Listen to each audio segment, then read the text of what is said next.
Today, I'm going to share 3 progressively more unbelievable stories, and at the end of each of them, I'm going to show you the photo that is famously associated with that story. But before we get into those stories, if you're a fan of the strange, dark, and mysterious delivered in story format, then you come to the right place because that's all we do, and we upload once a week. So, if that's of interest to you, please offer to refill the like button's Keurig coffee machine water tank, but instead of using water, use vinegar. Also, please subscribe to our channel and turn on all notifications so you don't miss any of our weekly uploads. Okay, let's get into today's stories.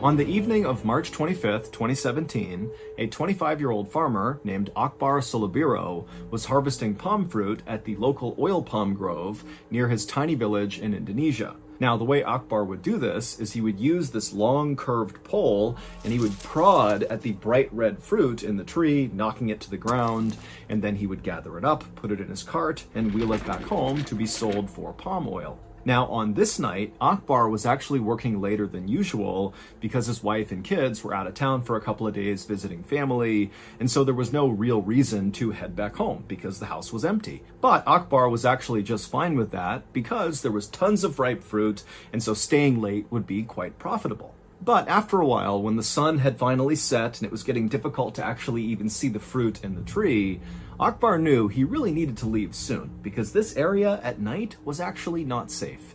And so Akbar gathered up the remainder of his fruit on the ground, he put his pole in the cart as well, and he began quickly making his way back home. Later that evening, one of Akbar's neighbors was asleep in their bed inside of their home when they woke up suddenly to the sound of something out in the jungle, not far from where Akbar had been harvesting palm fruit. And so this neighbor, when they sat up, they couldn't really tell what the sound was. It almost sounded like a stifled scream or maybe some animal that was fighting with another animal. But as the neighbor sat there straining their ears to try to hear it again, they didn't. All they heard was normal sounds coming from the outside. And so the neighbor decided that the sound they heard must have been a cat or maybe a monkey, and whatever it was, it couldn't have been a big deal. And so this neighbor went back to sleep. The following evening, so 24 hours later, another one of Akbar's neighbors walked outside of their home to begin the walk over to the jungle to harvest palm fruit. And when they went outside, normally around this time, Akbar would be coming outside as well, because these two often went to the grove together. But, this neighbor is looking and Akbar's not outside, and he looks up at Akbar's house and it's dark and quiet. And so this neighbor's thinking to themselves, where is Akbar? I know he worked late last night. I didn't hear him come in. And come to think of it, I haven't seen him all day. And now, of course, I'm not seeing him as well. And so this neighbor, feeling concerned about Akbar, walked over and knocked on his door, but nobody answered. And so really starting to think that something could be wrong with Akbar, this neighbor went to Akbar's uncle's house. And when Akbar's uncle came to the door, this neighbor explained what was going on and they're concerned that, something could have happened to Akbar. And so the uncle and this neighbor would go back over to Akbar's home and they would actually try the door. It was locked. They looked inside the windows and it looked like no one was in there. And they also noticed that where Akbar typically kept his cart that he would transport his fruit in, it wasn't there either, which made them think, Akbar must still be out somewhere with this cart because this cart is very important to him. And so ultimately, the uncle, after seeing the state of his nephew's home, he agreed with this neighbor that, something was wrong here. And if they wanted to find Akbar, they really needed to get together a search party right now and go looking for him. So the uncle contacted the leaders of the village, and they in turn rounded up all the able-bodied men in the village, and they all got together with headlamps and flashlights and machetes and knives, and then all together they began walking away from the village into the jungle in the direction of this palm grove, which was the place that Akbar had been last. And so this big group of men, they get inside the jungle and they begin walking along this path, which was the most likely path that Akbar would have taken to go to the palm grove and also to return from the palm grove. And as they're walking, the sun is starting to set, it's getting dark, and the animals in the jungle, they're all making noises and kind of yelling at this group as they're moving through. And this group, they're shining their light around looking for any sign of Akbar, but there wasn't any. They were calling his name out, there was no response. And then at some point, as they got closer to the palm grove, they noticed there were a couple of bright red fruits, palm fruits, that had clearly been recently harvested that were scattered on the trail. And so the group began to fan out in this area, thinking that, oh my goodness, Akbar must be somewhere nearby. Maybe there was some sort of accident and he's fallen somewhere, or just something's happened to him, but he's got to be in this area. And so the group began fanning out off the trail, kind of hacking their way through all the underbrush. And then suddenly, one of the men, after he hacked through a particularly dense stretch of the jungle, he looked down and saw something and began to scream, and he raised his machete and began running forward. As far as we can tell, this is what happened to Akbar. The previous night, after Akbar had decided, it wasn't safe to be in the jungle at night, he needed to leave, and so he gathered up all of his things and he began walking along that path where the search party would find all that fruit scattered on the trail. And so he's walking along this path and he thinks he's alone, he thinks he's okay, but in reality, he wasn't. He was being watched and followed very closely from something up in the trees. And so as Akbar moved along, this thing was kind of trailing him and seeing what he was going to do. And then at some point, this thing up in the trees began moving its way down closer and closer to Akbar. It was a 23-foot long reticulated python. It was a massive snake. And this snake came down and launched an attack on Akbar, grabbing the back of his neck with its powerful jaws. And as soon as the snake clamped down on Akbar's neck, he let out a stifled scream, which was the scream that had woken up that other neighbor who sat up in bed wondering what that was. That was Akbar screaming out. But that was the only sound Akbar could make, because immediately the snake wrapped itself all around Akbar and squeezed him tight. And after crushing Akbar, breaking almost every bone in his body, the snake relaxed and then slithered off of Akbar. And so Akbar fell to the ground and was either dead or very close to death. And at this point, the snake opened up its jaws and positioned itself right in front of Akbar's head. And then it began kind of slithering itself forward, consuming Akbar head first. And the way pythons do this is they don't really chew on their victim. Instead, they kind of put their mouth over the top of whatever they're going to consume, and they kind of undulate and walk their bodies forward, driving the victim deeper and deeper into their body until they are completely consumed. And so the next night, when one of the members of the search party had gone off the trail and began hacking away and then saw something and charged after it with his machete, what he was seeing was the python, who very clearly had a person inside of its stomach. You could see the outline of the person. And so this search party member ran forward and hacked the snake, opened it up, and there was Akbar fully dressed and deceased inside of the snake.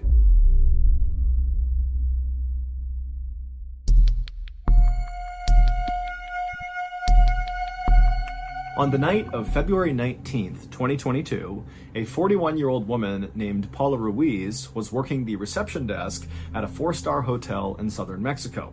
It had been a long Saturday night with lots of tourists checking in and lots of confused tourists asking for directions or clarifications about things in the area. But it was finally nearing 11 p.m., which was the end of Paula's shift, and also things had calmed down near the reception desk. There wasn't much going on. And so Paula took a moment and grabbed her phone and checked it. And she saw there was a text message from her 19-year-old son saying he would be picking her up after work on his motorbike. And then just a couple of minutes later, Miguel, her son, actually walked in the front door of the hotel. He waved to his mom and said, hey, I parked my motorbike just down the street. Whenever you're ready, we can leave. And so Paula, she was very happy to see her son. She walked over, she gave him a kiss and a hug, and then she began gathering her things. Paula loved the fact that her son was totally comfortable driving around town with his mom on the back of his motorcycle. Other teenagers might think that was awkward, but not Miguel. But Paula knew her son absolutely loved his motorbike and basically was always looking for an excuse to ride it. And so very likely that was why he was so eager to give his mom a ride home. And so finally, after Paula had gathered up her things and said goodbye to her coworkers, she and her son walked out the front doors of the hotel, and they began walking down the road and around the corner to where Miguel always parked his bike whenever he picked his mom up from work. However, when they turned the corner and looked at the spot where Miguel said he had parked, his bike wasn't there. Now, at first, Paula asked Miguel, are you sure you parked it here? Maybe did you park it farther down the road? But Miguel said, no, this is where I always park. I definitely parked it right here. And so Miguel became convinced that someone must have stolen his bike. That was the only explanation that made sense. But Miguel still had the keys to his motorcycle, which meant whoever had stolen it had likely hotwired it. And since that takes quite a bit of time to pull off components of the bike and kind of fiddle around with the wires to make it start, Miguel was thinking that, okay, maybe they're still in the area trying to hotwire it. Let's go look for them and get the bike back. Now, the city in southern Mexico where Paula and Miguel lived was called San Cristobal de las Casas, and it was a totally beautiful place surrounded by all these hills, but it was also a very dangerous place, full of lots of street crime and violence and gangs that used the area as a hotspot for drug trafficking. And so this is not really a good place to be walking around at night, let alone trying to chase down some bike thief. But Paula and Miguel, they knew this. They lived there. They understood the risks. And Paula especially, she knew that Miguel was going to go looking for this bike because he loved that bike. And so Paula didn't hesitate and said, okay, Miguel, let's go looking. And she figured at a minimum, she could take a video or a picture of the thief if they found them with the bike, and then they could give that to police, and then maybe they could track the person down if Miguel and Paula couldn't get the bike back that night. And so Paula and Miguel began running down these side streets, looking all over the place for Miguel's bike. And you got to picture some narrow alleyways with barely any lighting. I mean, this is a sketchy area. And so they're running around, and then finally they turn a corner, and Miguel sees up ahead his distinctive yellow motorbike, and he sees some stranger is pushing it along. Clearly this person is pushing it away so they can hotwire it. And so Miguel and Paula begin charging down the road, and Miguel actually gets in front of this guy and stops him, and Miguel starts screaming at the guy to give him his bike back. And then Paula, she joins her son and she starts screaming at him as well and taking videos and pictures. And then as this is happening, another man on a motorbike came flying up behind Paula and Miguel. And as they did, Paula and Miguel heard the sound of the engine and they turned around, and all Paula saw was this young man holding a gun, aiming it at her son, Miguel, right at his chest. And so her motherly instincts kicked in and she leapt in front of her son, and then not knowing what else to do, she raised her phone and took a picture. And then seconds later, there was a loud bang, and then suddenly this guy who had been trying to steal Miguel's bike gave it up. He dropped the bike, he took off running down the road, and the gunman, he too turned his bike around and sped off down the road, leaving Miguel and Paula in the alleyway. Except Paula was on the ground because a second after she took that photo, the gunman had shot her in the chest. Paula would be taken to the hospital, but she would die the following morning, orphaning Miguel and his 3 siblings. However, the photo that Paula took of her killer seconds before he killed her was such a high-quality photo showing his face that just 2 days after her murder, police were able to use that photo to find the killer as well as his accomplice, and they were both arrested.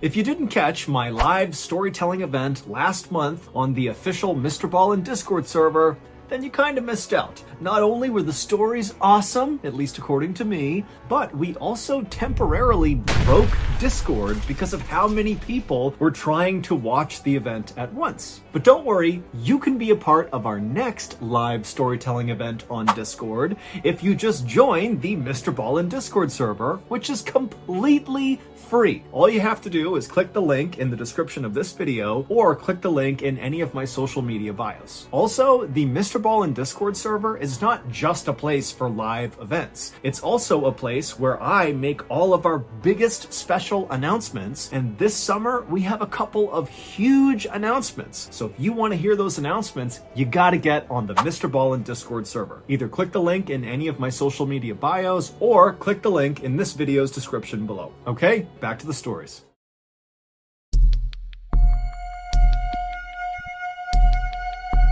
On the morning of February 25th, 2015, in a little house in the city of Cape Town in South Africa, a 17-year-old girl named Misha Solomon was packing up her homework in between bites of her breakfast. And as she did this, her mother, Lavana, walked into the kitchen with a big smile on her face, and she was holding up this beautiful red flowing dress. And immediately Misha knew what it was. Her mom had been making this dress by hand over the past couple of days. It was for a big school dance that was coming up, and she saw that it was now done. And so Misha, she put down her breakfast and her homework, and she rushed over to her mom, and she admired this gorgeous dress and thanked her mom for all the hard work and said it's absolutely perfect. And then from somewhere behind Misha, her father, who was still sitting at the table, kind of grunted out, "Hey, isn't that dress a little bit revealing?" And Misha and her mom kind of just rolled their eyes because they knew Misha's dad just loved his daughter and was very, very protective of her. And so basically anything she wore that wasn't full coverage was too revealing. And so Misha, after rolling her eyes, walked over to her dad. She gave him a big hug and a kiss, and she said, "Dad, don't worry about it. It's just fine." And so after that, Misha went back to her breakfast. She finished eating, she packed up her stuff, and then she gave her mom and her dad another hug and a kiss and said goodbye. And then she headed out the front door out to the road where her aunt was waiting in her car. As Misha's aunt drove her to school, like she did almost every single morning, Misha began to notice her aunt was acting kind of strange and constantly looking behind her and looking in her rearview mirror. And finally, Misha said to her aunt, "What's going on? What are you looking at back there?" And Misha's aunt would say, "I know this sounds crazy, but I'm pretty sure there's a white car that's following me. And in fact, over the past couple of days, I've seen what I think is this same white car following us anytime I'm driving you to school." And so Misha just turned around in her seat and looked out the back window, and she saw there were dozens of white cars on the road, so it was pretty difficult to tell which one her aunt was talking about. But as she's looking, none of the cars seemed suspicious. And so Misha turned back around and told her aunt, "I think you're just being paranoid. Nobody's following us. There's no reason to follow us." A few minutes later, Misha's aunt pulled up alongside the front of the school, and Misha said goodbye to her aunt. She thanked her, she hopped outside, and she rushed into the school. And then Misha made her way up to the hallway where her first class was, and as she was walking down the hallway, her best friend, Cassidy Nurse, was walking up the hallway in her direction. And so right away, Misha sees Cassidy, and she waves and smiles and begins walking towards her. But Cassidy gave Misha this kind of weird, lukewarm smile, and then quickly looked away from Misha, and then Cassidy turned and bolted into the nearest classroom. And so Misha just came to a stop and just looked at the doorway where her best friend has disappeared, and she starts thinking to herself, what's going on? Why did she do that? That was so cold. And then Misha began to think about the fact that actually, over the past couple of days, Cassidy had been acting really strange. It was like she was trying to avoid Misha, but Misha had no idea why. It wasn't like they were fighting. Normally, Misha and Cassidy were totally inseparable.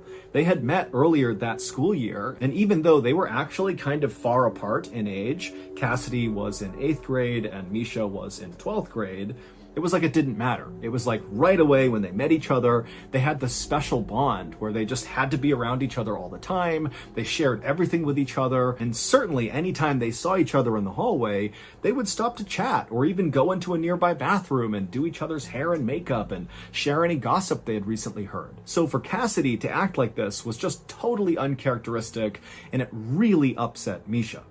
But just then, the bell rang in the school, so Misha knew at this point she was now late for her class, and so she had to forget about whatever was going on with Cassidy, and Misha just hustled down the hallway and went into her classroom. And so Misha, she takes her seat at her desk, she puts her stuff down, and she's getting ready to listen to the teacher, when suddenly the principal comes in without even knocking, and without even saying anything to Misha's teacher, the principal walks right up to Misha and says, "I need you to come with me." And right away, Misha's classmates, all who saw this, they begin oohing and awing as if Misha is in huge trouble.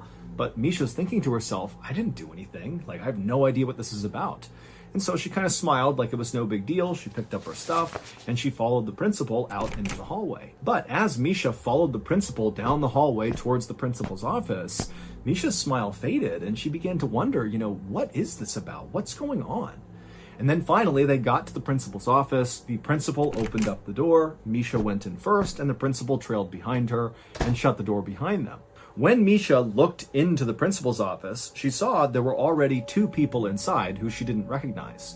It was 2 women who were very serious looking, who were sitting on the side of the room. And as soon as Misha walked in, the 2 women, without introducing themselves, just told Misha to come over and take a seat next to them. And Misha, instead of doing that, just paused and looked at the women and said, "What's going on?" And at this, the 2 women kind of looked at each other, and then one of the women piped up and said, "Misha, we're here because the police sent us. And they sent us because of a photo that you and your very close friend Cassidy took." But before Misha could ask any questions like, "What photo are you talking about? And really, what's going on here?" these 2 women would explain the whole situation to Misha. And basically what they did is they told her this long, very convoluted story that involved Misha, it involved Cassidy, it involved this photo. And by the end of this story, this explainer story, Misha had taken a seat and put her hand over her mouth in utter disbelief. And then when the women were done explaining everything, Misha had a million questions, but it was like she was so overwhelmed with what she was just told that she just continued to sit there with her hand over her mouth, totally silent. And then finally, Misha did break the silence by saying, "Can I please just call my parents?" And at this, the social workers said, "No, you can't. And in fact, the police are already at your parents' house. They're talking to your parents right now. And so you can't talk to them and you can't even go home. In fact, you have to come with us for tonight." And then the 2 women got up and they made their way out of the principal's office and they said, "Come on, Misha, you have to come with us." And so Misha stood up and she's totally flabbergasted. She really is like, how is this real life? And the principal at this point walked over and gave Misha a hug. And it was like suddenly the floodgates opened and Misha just began sobbing hysterically. And as she did, the social workers just stood there waiting patiently. And then as soon as it seemed like Misha was done crying, they said, "Come on, you really need to come with us." And so Misha, she let go of the principal and she followed the 2 women out of the school out to one of their cars. And once they got in the car, the 2 women explained to Misha that they were going to take her to a safe house for the night. But before they went to the safe house, they would need to make a quick pit stop at a local medical clinic. And so Misha, who at this point is not even asking questions, just said, "Okay." And so the women, they drove to the medical clinic. They were inside for just a matter of minutes. When they came back out again, they drove the rest of the way to the safe house. And when they got to the safe house, it just looked like a normal house on the outside. But on the inside, when the 2 women were leading Misha through and showing her where everything was, the kitchen, the bathroom, her bedroom, all Misha saw was all these other kids who were staying there who were orphaned and abandoned. And it started to give Misha a panic attack. And she asked the women again, "Can I please call my parents?" And they said, "No, you really can't." But one of the 2 social workers could tell that Misha, she's having a breakdown. This is the worst day of her life, very likely. And so one of the 2 women actually offered to Misha to come home with her and stay at her house instead of the safe house. And Misha agreed. And so that social worker and Misha, they would leave together, they would get into that woman's car, and they would drive to her house. And then the social worker told Misha that unfortunately now it was just a waiting game. They needed to wait for the police to get back in touch with them with more information. That night, as Misha lay in this woman's guest bedroom, looking up at the ceiling, wondering how the heck this had become her life, she began to think about the photo that her and Cassidy had took that had kind of started this whole horrible thing. And so Misha began to think about the day they took this picture, and all she remembered was that she and Cassidy were just kind of goofing around and smiling and making funny faces and just taking photos as they went. She certainly didn't think that one of those pictures they took would totally change her life.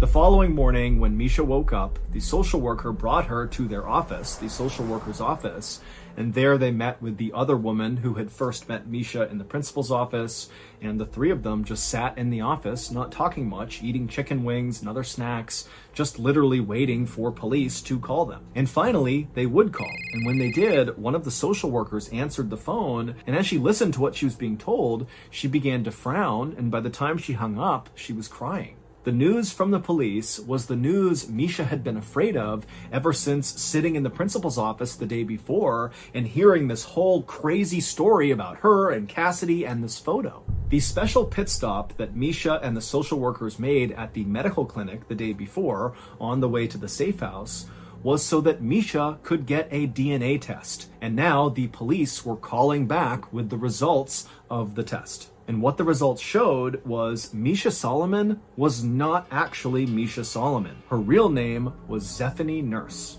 17 years earlier, Zephany Nurse had been stolen out of her crib at the hospital in Cape Town, and despite a massive manhunt for her, she was never found. And so this was a huge, famous case in Cape Town, and most people assumed it would never be solved. But Misha's DNA had done just that. It proved that Misha's parents, who had loved her and raised her since she was a baby, were not actually her parents. Her mother, Lavana, was actually her kidnapper, and now she was under arrest. But even though this revelation was incredibly shocking and upsetting for Misha, it was not nearly as shocking as learning the identity of her real biological parents. The social workers took Misha from their office to the police station, where they told Misha her real biological parents were waiting to meet her. And so once they went inside the police station, Misha gripped onto the social worker's arm tightly. She was incredibly nervous, and she was led down a hallway to a door that was shut. And then finally, when Misha was ready, she pushed the door open, and her real parents, who were sitting right in front of her, they stood up and they ran towards her crying. But Misha just stood there, stunned and silent, staring at them. Because these people, they were not strangers to her. She knew them extremely well.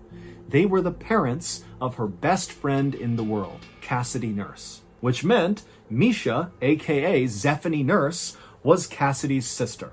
Months earlier, when Misha and Cassidy first met each other, the reason they hit it off so quickly, and the reason they had similar senses of humor and liked the same things and looked so dramatically similar, is because they were literally sisters. They just didn't know it. And then one day they took a series of selfie photos of themselves, and Cassidy, she would go home and show one of those photos to her parents and say, hey, look, my best friend, Misha Solomon, look how similar we look. And when Cassidy's parents looked at Misha Solomon, they instinctively knew, that is our daughter. That is Zephany Nurse. And so they would bring this photo to the police, and the police would begin to investigate. And during this investigation, they began trailing Misha. So when Misha's aunt told Misha that she thought a white car was following her, she wasn't just being paranoid. Those were investigators following Misha around, trying to get a feel for her schedule, because they needed to approach her when she was alone in order to get a DNA sample. They were worried if they contacted Misha and tipped off what they were doing, she would tell her parents, who were actually her kidnappers, and then potentially they might take Misha and run away. And so they couldn't risk that. They had to basically follow her around and wait for an opening to get this DNA test done. And so this was also the reason why Cassidy was acting so strangely towards Misha in the few days before the truth was revealed. It's because Cassidy knew about this investigation, and the police told her, you can't tip Misha off. She will tell her parents, her kidnappers, and they might abscond with her. And so Cassidy basically felt awkward and kind of just hid from Misha for a couple of days. The woman that Misha had grown up with and called her mom for her whole life, Lavana Solomon, was ultimately convicted of kidnapping and sentenced to 10 years in prison. There has never been any evidence to suggest that Lavana's husband, so Misha's dad for her whole life, actually knew that the baby had been kidnapped, because 17 years earlier, Lavana had been pregnant with their child. But it's believed she miscarried, and Lavana did not share that with her husband. Instead, she told her husband that she had gone into labor while he was at work and delivered their child, and so that's how they had this baby, Zephany, when in reality, after Lavana had miscarried, she had at some point dressed up like a nurse, gone into the hospital, and stolen Zephany. For her part, Zephany, aka Misha, stayed in touch with both sets of parents, the fake ones and her biological ones. And she would say that, she still loves the parents who kidnapped her because they raised her and they treated her well. And in fact, Zephany would actually wear that beautiful flowing red dress that Lavana had stitched for her to her high school dance well after the news came out about who Lavana was. Misha also decided that she would just keep the name Misha because that was what she was used to, instead of going back to her baby name, Zephany.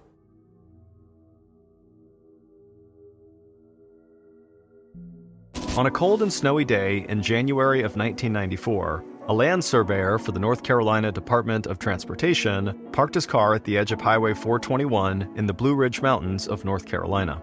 After walking just a few yards away from the side of the road, he was already swallowed up in the deep woods that stretched for miles into Watauga County. Given the cold air and snow underfoot, the surveyor was paying close attention to where he was walking. That was, until the man glanced ahead at the fallen tree ahead of him, and before he saw something he just couldn't make sense of peeking out of the snow in the shadow of the upended roots. A moment later, he dropped the hard plastic case that contained his surveying equipment and nearly fell backward as he scrambled to get away from the mound of snow in front of him. Then, looking desperately through the thick trees for the other members of the survey team, the calm around him was shattered as he started yelling for help.